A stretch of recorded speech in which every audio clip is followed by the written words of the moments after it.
Means of Grace. Walking with God. BD number 6340. August 27, 1955, as yet it is still a time of grace.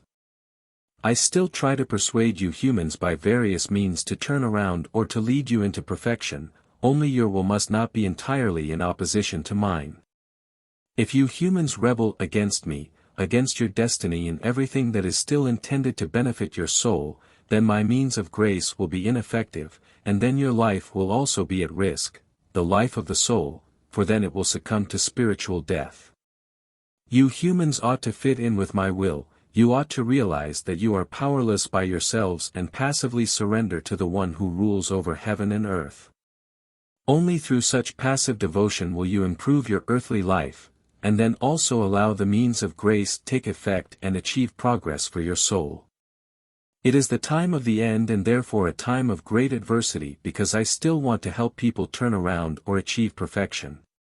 It truly would not be love on my part were I to leave you to your destiny and thus provide you with an unrestrained, carefree earthly life without misery and tribulation, for then your souls would definitely go astray, since the inner drive for ascent is only present in very few people.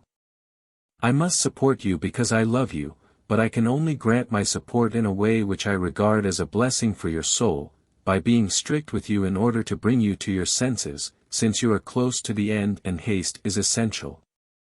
Yet every person can improve his earthly fate himself by walking his earthly path in unison with me, by joining me more closely and thereby making every downfall impossible.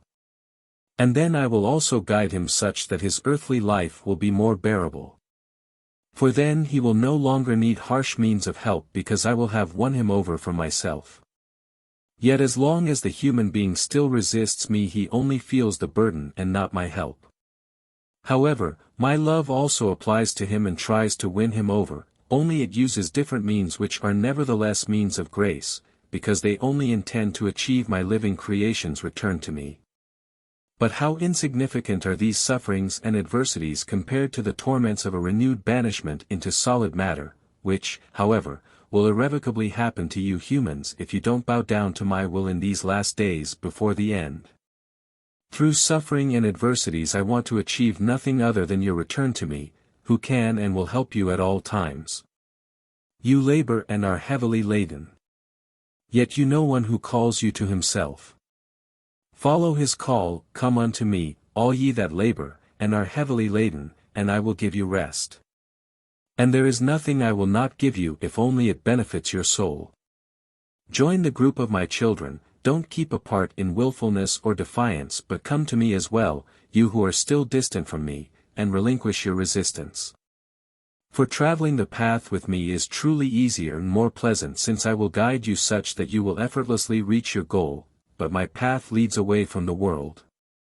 For my kingdom is not of this world, yet it is your true home which will receive you when you have to leave the earth one day. Only a short stretch of the path is still ahead of you but it is enough for you to reach the right goal.